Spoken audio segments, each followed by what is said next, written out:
Societies who know how to care for their new moms, this is how they care for their new moms. I'm Jo Sarah, and welcome to the Umaversity podcast, empowering you with real talk, real education, and real stories from our experts and our tribe of women who've got your back. Our mission?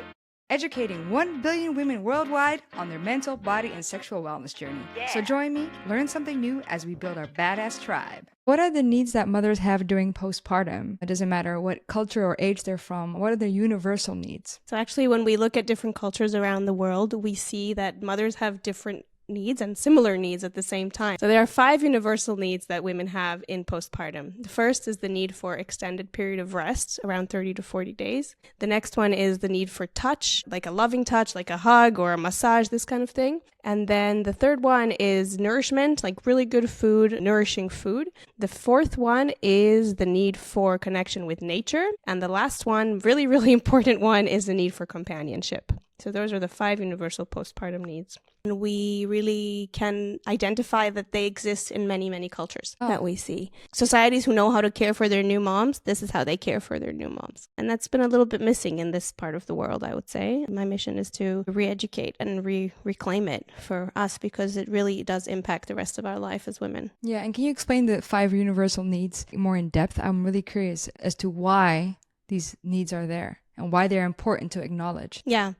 Oh, so many reasons. So the one of rest, as I said, it's about 30 to 40 days of rest. And we see that literally, that's the first thing. That's a really, really important part of it.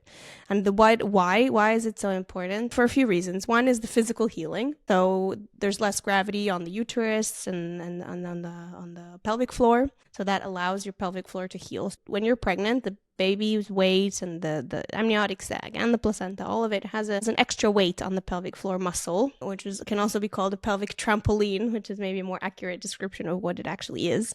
But that's a whole different topic. So when we give birth, we want our muscles to recover, right? And 6 weeks is usually the amount of time needed for any part of our body to recover. If somebody breaks a leg or has a surgery, usually doctors recommend 6 weeks. It's the same. So this is really important. And when we are more stagnant and more like laying down on the sofa or the bed, then the pressure and the gravity is less present. So that's one, like healing your body physically. The second thing about rest is that it allows you to bond with your baby. So when we are out and about, trying to leave the house, trying to do things, trying to host, our attention is taken away from this new human.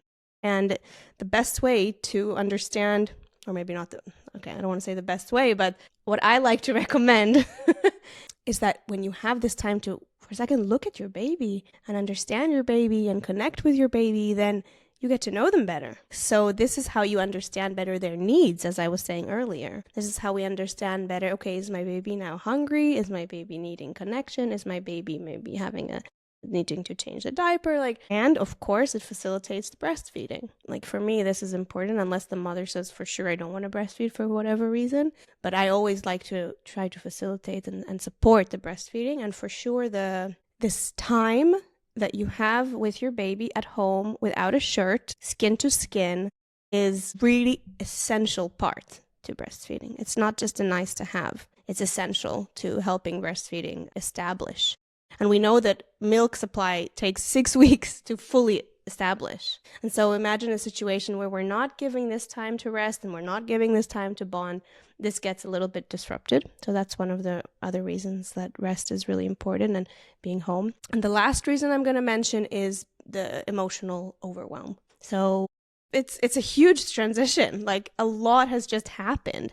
First of all, the birth itself, which could go in many different kinds of ways, and you could leave the birth feeling very, very euphoric, very sad, very tired, very disappointed, very happy.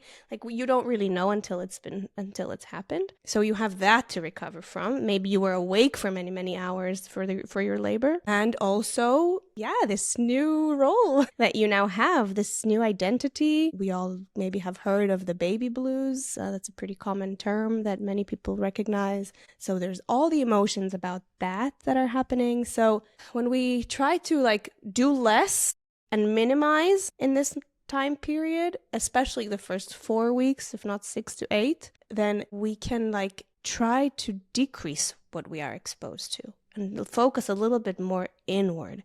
That's why people call it the baby bubble, because you stay like within this nest of your cozy home, which hopefully you can create a cozy environment that feels loving and supportive. If you enjoyed this video, it would be amazing if you could give it a thumbs up, share with your friends, and subscribe to our channel. And if you want to learn even more, join our community. Connect, share, and learn by joining our online and offline events. The links are all below, so feel welcome to join our Umaversity tribe.